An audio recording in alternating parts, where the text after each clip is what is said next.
कि जो मत था उसमें मतांतर आ गया है और आज नहीं, ऐसा हमेशा होता रहा है। हमारे महाराज जी कहते थे कि संतों के मार्ग में यह हमेशा होता रहा है कि संस्था का संस्थापक पूर्ण और कामिल व आमिल होते हैं, लेकिन उसके बाद पंथी भटकते हैं। ये बात हर मत में है, चाहे वो कबीर मत हो, चाहे वो राधा स्वामी मत हो, कोई भी मत हो, चाहे वो विवेकानंद स्वामी जी का हो,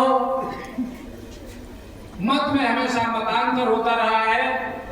और यही हुआ क्योंकि अद्वैत जहां पर दूसरा नहीं है, जहां पर दो नहीं है, ना सर्दी गर्मी है, ना ताप और ठंडक है, ना जन्म और मृत्यु है, ना श्वास और प्रश्वास है, ना शब्द है। कौन सा शब्द? जो आ से लेकर के ज्ञा तक,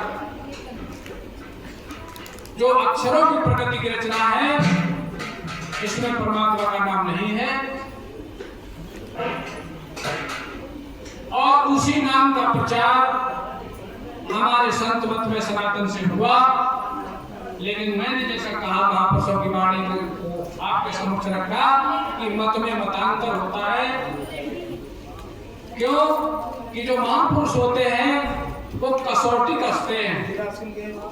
उन्होंने अपने जीवन में कसौटी की और बाद में जब उनके संत, उनके अनुयायी या सेवक या शिष्य चलते हैं तो कसौटी में खड़े नहीं पहुंचते और कसौटी ढीले ढीले होती और आज जो परमहंस अद्वैत मत है, आज वो द्वैत का स्थान प्राप्त कर चुका है। छोटे में बड़ी बात हो सकती है, लेकिन हम संतों की वाणी को आधार मानते हैं। इसीलिए हमें समझना है। क्यों? हमारे महापुरुषों ने लिखा है कि कौन से वो ऋषि थे जिन्होंने 24 गुरु किए थे? दत्तात्रेय।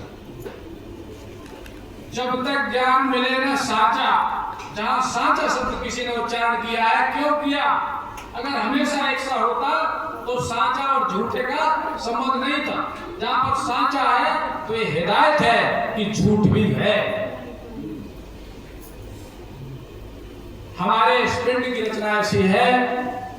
हमारे श्री अद्वैतानंद जी ने अपने इरशाद में लिखा है, जो उन्होंने पहले 2 पुस्तकें 1910 के आसपास जो पुस्तकें निकली थी, जो उर्दू फारसी में थी, आगरा वाले भूरे सिंह ने इनको उर्दू से फारसी से हिंदी में किया था और वो दोनों पुस्तकें कहीं ना कहीं पर हैं। एक भाग हमारे पास है, दूसरा भाग विश्वादास महात्मा जी के पास रखा होगा।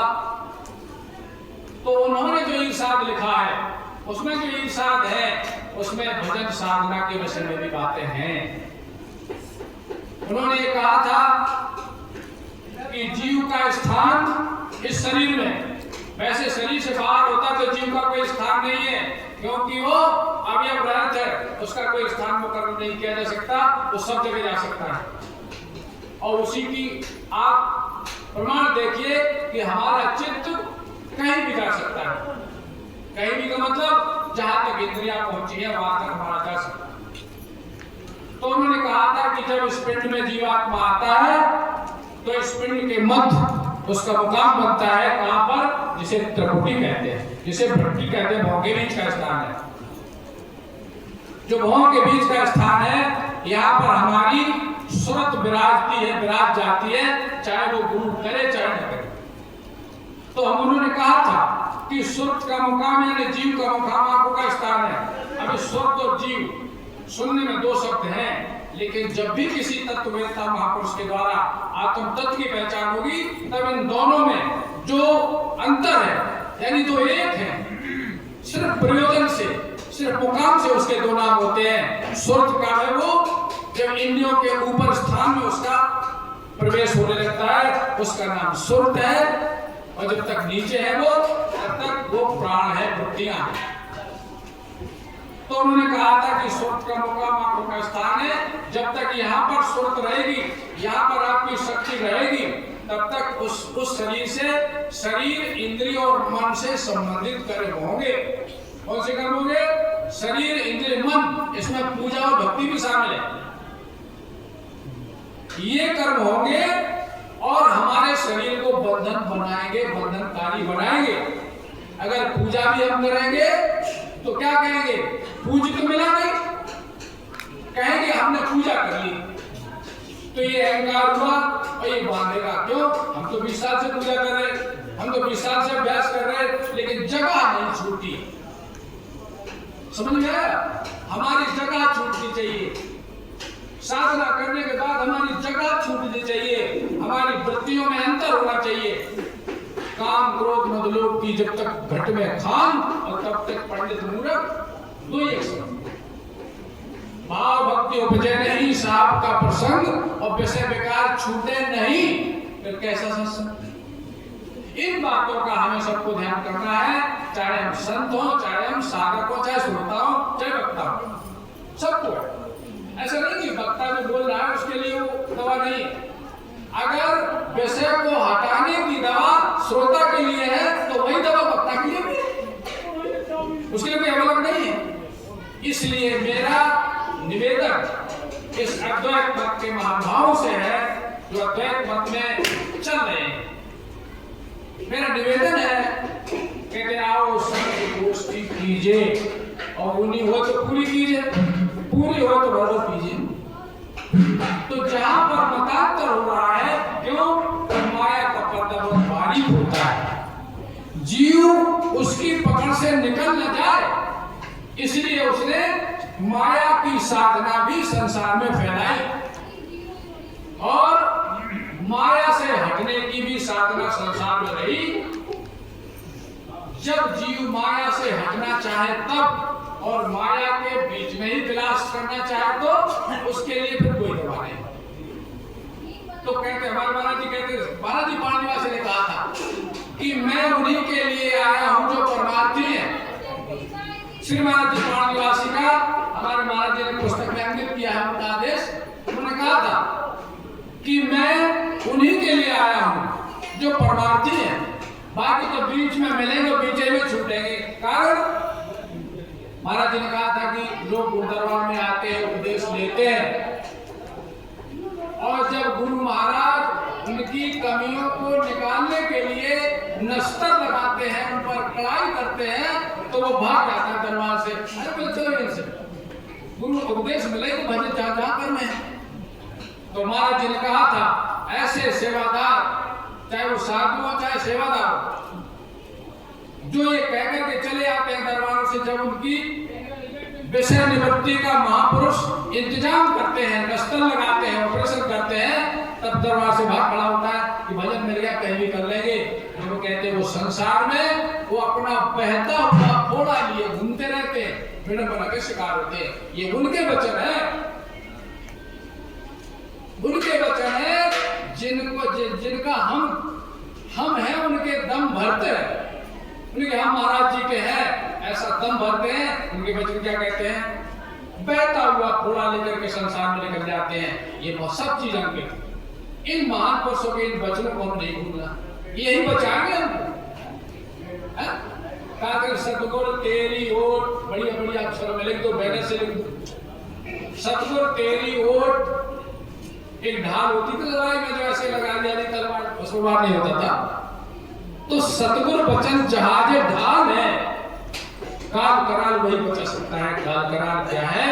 जो हमारे अंदर ये नित्य जो विचार की श्रृंखला जारी रहती है, अच्छे बुरे विचारों की, चाहे अच्छे हो चाहे बुरे हो, ये हमारे जीवन रूपी समय को काटते हैं। इसका नाम काल।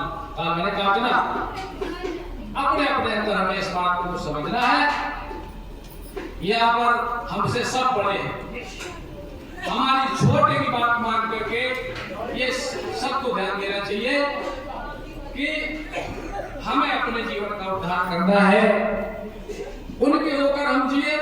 अगर हम कहीं जाकर के कहते हैं, हम बताएं आपसे बहुत बड़े मंच पर हम विस्पालदास जी थे पुरैनी में, शिवम पंथी का मंच था, बहुत बड़ा मंच था, ये तो आगामी नहीं। वहां पे 10 मिनट का समय दिया गया।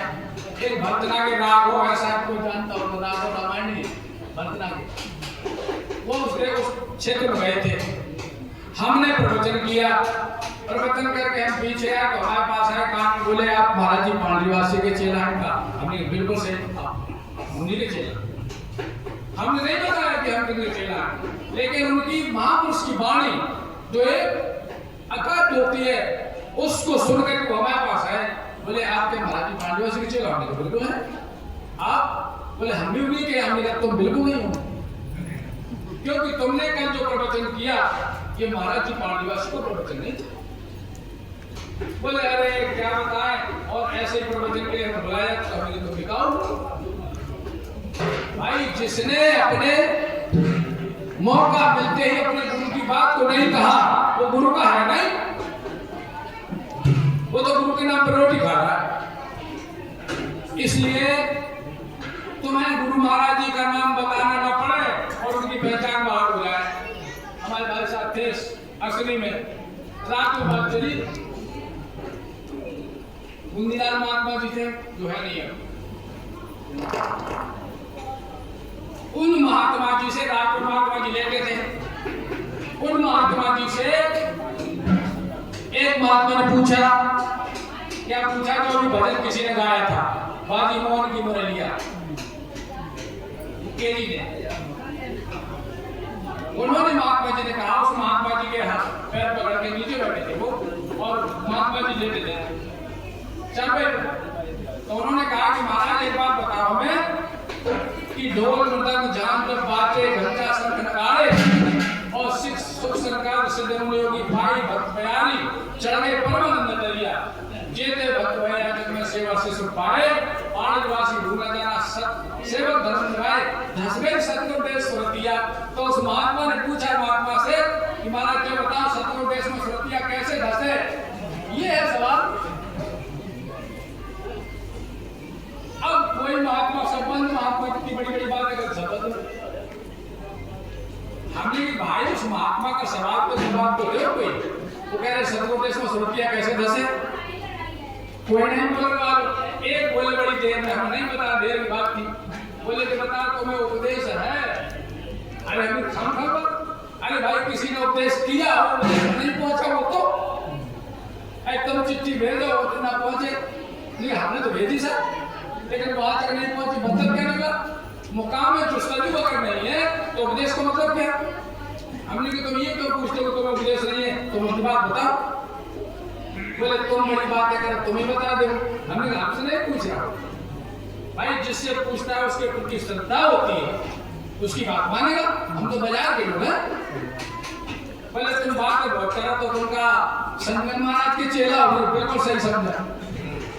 आगे में महाराज की बात आ गई। बोले तुम संगन महाराज के चेला मालूम चला? हम बिल्कुल है। बोले उनकी तो बड़ी बात थी। तो समझिए कि हमारे इस दरबार में महाराज जी कैसे संत निकल गए और वही दरबार आज सही बात स्वीकार करने को तैयार नहीं। इसलिए प्रेमी बंधुओं हम सबसे निवेदन करते हैं कि जीवन का पता नहीं होता कब निकल जाए, कब चली जाए श्वास। इसलिए हमें चाहिए कि हमसे जो कोई बताता है आगे हम उसका स्वीकार करें। हम आज भी स्वीकार, हमारे महाराज जी ने आदेश किया, हमारे महाराज जी ने आदेश किया तुमको इससे कोई आगे बताने वाला मिले और उसके ऊपर पकड़ लेना। हर धर्म के ऊपर है। अरे भाई हम चले घर से, लोहा पड़ा था, बढ़िया 5 किलो लोहा उठा लिया, आगे चला चांदी मिली, आओ ऐठ जाए हम की ना, हम क्यों नहीं छोड़े, हम तो लोहा ही ले दे। तो समझदार क्या करता है कि 5 किलो लोहा धर देता है, 5 किलो चांदी उठा लेता है, और दूर आगे चल कर 5 किलो सोना मिलता है तो चांदी धर दो, और चांदी उधर जाएगा और सोना छोड़ दो। ये सामाजिक तौर पर भी बुद्धिमत्ता नहीं है। इसलिए हमें सबको ये चाहिए कि खुले दिल से कहते हैं कि साधु कमर से ऊपर, कमर से नीचे बंद होना चाहिए और कमर से ऊपर हृदय उसका मस्तिष्क खुला होना चाहिए। और बंद कर, गांठ लगी तो हमें तो गांठ लगी, गांठ हम जब निकालिए शरीर से तो वही पकड़ ले गांठ। इसलिए प्रेमी बंधुओं, बहुत अच्छा मौका है हमारे बीच महाराज जी के दरबार के संतों का, अगली दरबार के संतों का आगमन है, सबका स्वागत है। लेकिन हमारी बात समझने की कोशिश करें। हम सब, हमारे भाई साहब ने अपनी व्यवस्था बना रखी है, उसी तरह से संतों से